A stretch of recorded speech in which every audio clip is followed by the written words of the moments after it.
believe when everything is done, Mr. Kirk, people will see you and the people you've supported as corrupt, as selling the country out to the lowest bidder, and of doing irreparable damage to a country. And the final question that we've got time for today is from Sammy McDonald from St. John's College.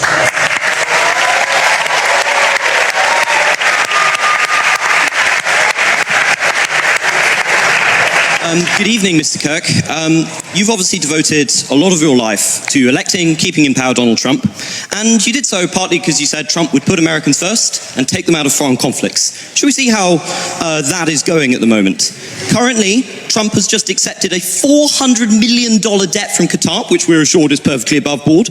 Billions in arms are going to Saudi Arabia, which they're using to bomb and starve Yemeni children. Not sure how that's in the interest of the United States, but it might be in the interest of the $5.5 billion deal his failed sons are receiving. At the same time, this great president of peace has greenlit mass killings not just in Yemen, but in Gaza, where he greenlit an invasion called Operation Gideon's Chariot with the express aim of wiping out the Gazan population. You promised to put America first. Haven't you and your ilk sold America out?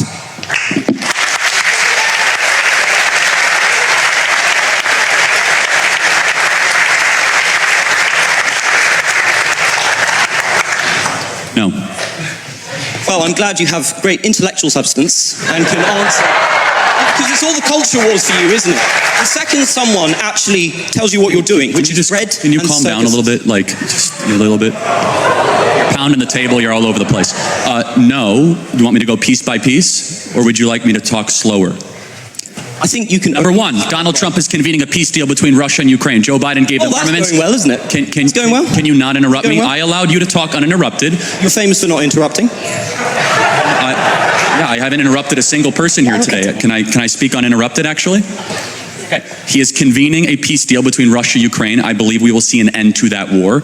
Number two, he's actually talking to Iran and discouraging Israel to strike the interior of Iran, and has stopped many other international countries to do the same. Number three, can you give him credit for ending the Indian-Pakistan war? Both of them said he didn't do that. Well, hold on a second. Let's go back. No, that's important. Russia, Ukraine. Hold on, that's important. Can I speak now? Yes, but the Indian-Pakistan thing, you got to go deeper than that. Let's go in order. Is a peace summit where the main person in question, Russia, doesn't show up, is that a success, Mr. Kirk? I'm not even sure. I'm not even sure. Is that a success? Well, again, these are ongoing negotiations, and it's a lot better than when your Prime Minister, Boris Johnson, went alongside our Secretary of State, Tony Blinken, to Istanbul and unnecessarily blew up a potential Russian peace deal, which has resulted in hundreds of thousands of dead Ukrainians, one of the great unnecessary wars of the modern era. Donald Trump believes in conversation and police through strength. He has been president for well over 120 to 130 days, and he has already ended a war between two nuclear conflicts of India-Pakistan. He has secured our own U.S. southern border while we were being invaded by foreign powers. And thirdly, he is brokering a potential settlement with Iran that will prevent a major escalation in the Middle East. And finally, it is very difficult, but I believe they'll get it done, that will finally see an end to the Russian-Ukrainian war. I'm just going to disregard the enormous lies you just put out there about Russia and Ukraine. Okay. But do you really think leverage negotiations work if you cut off all your leverage and scream at one party in the Oval Office? Don't you think that has just emboldened Russia? Because look at the approach. Putin thinks so much of your glorious president, he can't even be asked to show up. You have elected, or help elect, somebody who is at best an idiot and at worst is deeply corrupt. Okay, again, so Trump and Putin had a 2-hour phone call today. You'll acknowledge that's a good thing. The pursuit of peace can sometimes be a winding road, and it's a lot better than sending hundreds of billions of dollars further into the killing fields of eastern Ukraine, something that tragically both the UK government and the US government has been unnecessarily supporting for a couple of years. President Trump wants to see a brokerage, an ending of this settlement. I pray we can get it. It's very complicated because of the mess that Joe Biden left, which was an active kinetic war with a nuclear power sending American-made missiles into the interior of Russia. So President Trump has already ended a war. He's ended an invasion. He's only 130 days into this. And I believe, we do not know. At this point, we are merely speculating, which I think we should not spend our time doing that, because eventually one of us will be right. I believe we'll be right, and I believe we'll see an end to this war. Can we just talk about $100 billion's worth of weapons? Because you dodged my question on what was going on in the Middle East, where Trump has just signed enormous arms contracts with Saudi Arabia and with Qatar. And I noticed you ignored the fact that this might have had anything to do with the blatant corruption going on through the Trump coin and going on through giving the very competent sons of Donald Trump billions of investment from Saudi Arabia and Qatar.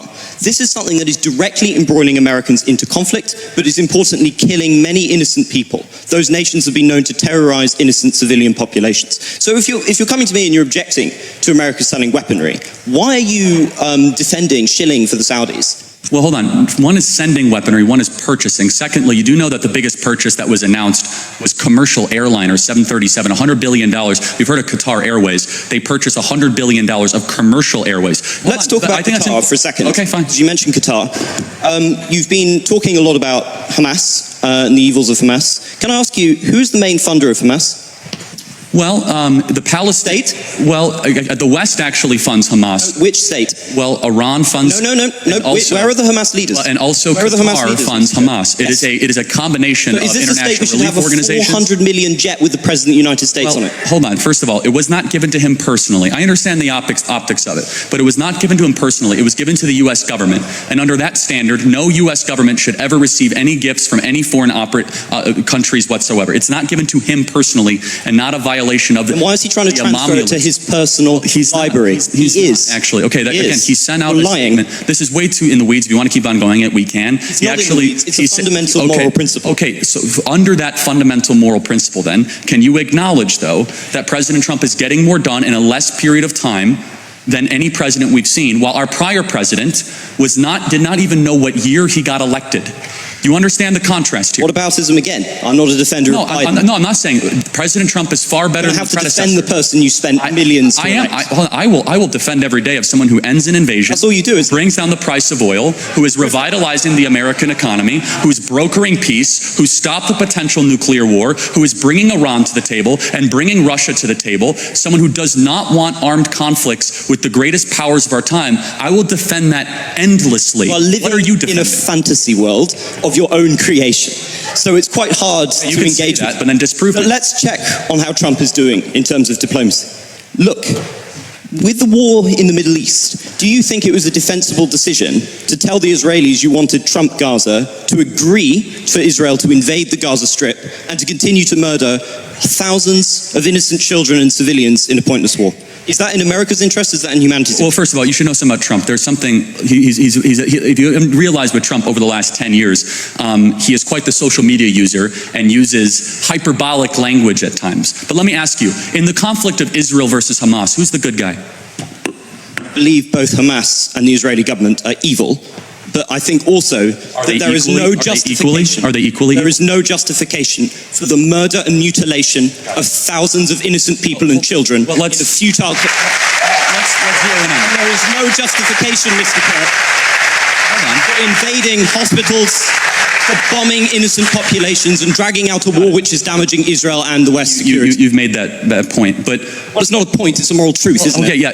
It was also a moral truth that the war started because 1,300 Jews were killed and 200 were taken hostage. And when you declare war on Israel, expect a firestorm in reaction. Let me finish. I let you talk. Israel had its holiest day of the calendar year besides Yom Kippur and Rosh Hashanah, Samat Torah, the 50-year anniversary of the Six-Day War. On Shabbat, Hamas invaded Israel, deciding to go recklessly to music concerts, to homes, to kibbutzes, and taking 200 plus hostages. They knew what they were doing. In one of the most cloistered urban environments on the planet, 2 million people live in a place where it's impossible to wage war. Impossible.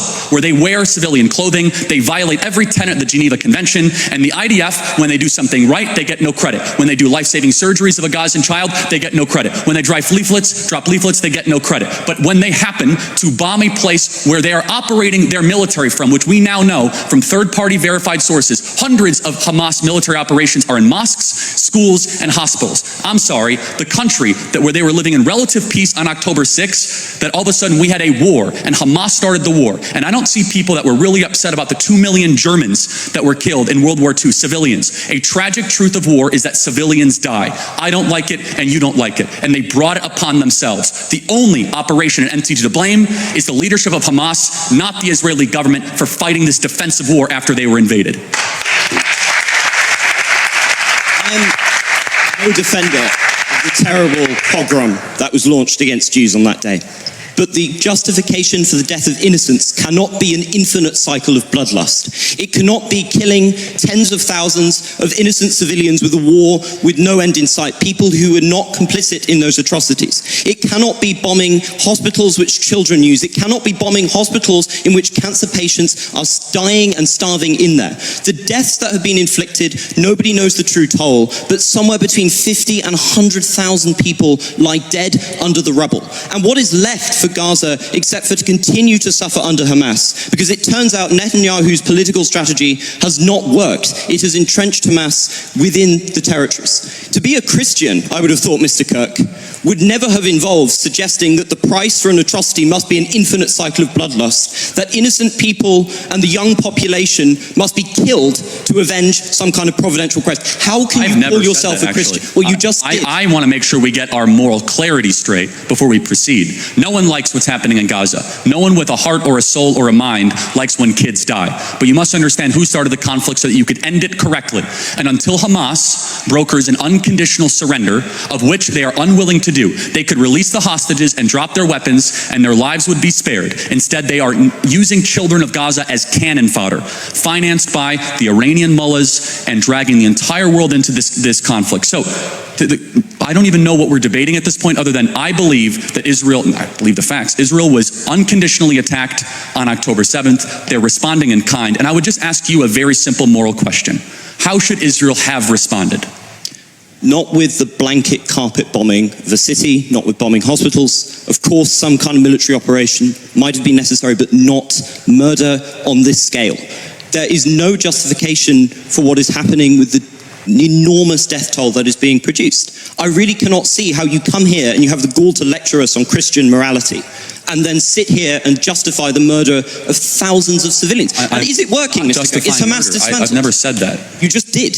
Well, no. This is your whole in thing. war, these are called casualties of a war. We're going to need to stop bringing this Again, to close. I'm not going to justify every military maneuver of a 100,000 person army. Instead, what I will do is I'll be clear that there is a good guy and there is a bad guy. I honestly... Isn't that the morality of a child? Well, hold on. It's interesting you say that, because a child who knows that Israel is the good guy, Hamas is bad, has a lot more wisdom than a student like yourself at Cambridge University. I will be glad that I will not have been somebody who has defended the genocide of the Palestinian people. And I think you will have to reckon one day that you have reckoned with... Interesting. I want to close on this. So can you tell me what African country is currently ongoing a civil war? Believe it or not, I know about Sudan because I'm not an idiot. How about what Southeast Asian country has an ethnic cleansing going on right now? Myanmar. Good. And you have strong opinions on both sides? Unlike you, I take an effort to be informed about foreign policy and to come to conclusions. You are a culture warrior. I believe when everything is done, Mr. Kirk, people will see you and the people you've supported as corrupt, as selling the country out to the lowest bidder, and of doing irreparable damage to a country I'm sure we all deep down love. The difference... you will have to reckon with that. The difference, Mr. Kirk, is when...